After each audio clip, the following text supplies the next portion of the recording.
രാവിലെ വെറും വയറ്റിൽ കഴിക്കാൻ പാടില്ലാത്ത 3 തരം ഭക്ഷണങ്ങൾ വിശദീകരിക്കാം. ഒന്നാമത്തത്, അമിതമായി മധുരം ചേർത്ത് ഡ്രിങ്ക്സോ അല്ലെങ്കിൽ ജ്യൂസുകളോ കഴിക്കരുത്. കാരണം പഞ്ചസാരയോ ഇല്ലെങ്കിൽ ജ്യൂസുകൾക്കകത്തുള്ള ഫ്രക്ടോസോ അമിതമായിട്ട് എത്തിക്കഴിഞ്ഞാൽ ഇത് നമ്മുടെ പാൻക്രിയാസ് ഗ്രന്ഥി ഓവറായിട്ട് വർക്ക് ചെയ്യുന്നതിനും ഇൻസുലിൻ കൂടുതലും പ്രൊഡ്യൂസ് ചെയ്യുന്നതിനും വളരെ പെട്ടെന്ന് കൊഴുപ്പ് നമ്മുടെ കരളിനകത്തേക്ക് അടിഞ്ഞുകൂടുന്നതിനും കാരണമാകും. അതുകൊണ്ട് വെറും വയറ്റിൽ മധുരം കഴിക്കാതിരിക്കുക. രണ്ടാമത്തത്, സിട്രസ് ഫ്രൂട്ട്സ് ആണ്. അതായത് നാരങ്ങ, ഓറഞ്ച്, മൊസംബി പോലുള്ളവ രാവിലെ വെറും വയറ്റിൽ കഴിക്കരുത്. ഇത് പലപ്പോഴും നമുക്ക് വല്ലാണ്ട് അസിഡിറ്റി ഉണ്ടാകാൻ കാരണമാകും. പലരും നമ്മുടെ നാട്ടില് വെറും വയറ്റിൽ ഒരു ഫുൾ നാരങ്ങ ഒരു ഗ്ലാസ് വെള്ളത്തിൽ പിഴിഞ്ഞ് കുടിച്ച് അസിഡിറ്റിയും നെഞ്ചരിച്ചിലും അൾസറും ഉണ്ടായ ഒരുപാട് പേര് നമ്മുടെ നാട്ടിലുണ്ട്.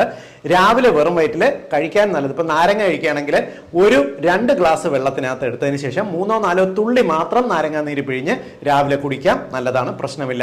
മൂന്നാമത്തത്, അമിതമായി സ്പൈസി ആയിട്ടുള്ള എരിവുള്ള കുരുമുളകുള്ളവ വെറും വയറ്റിൽ കഴിക്കും.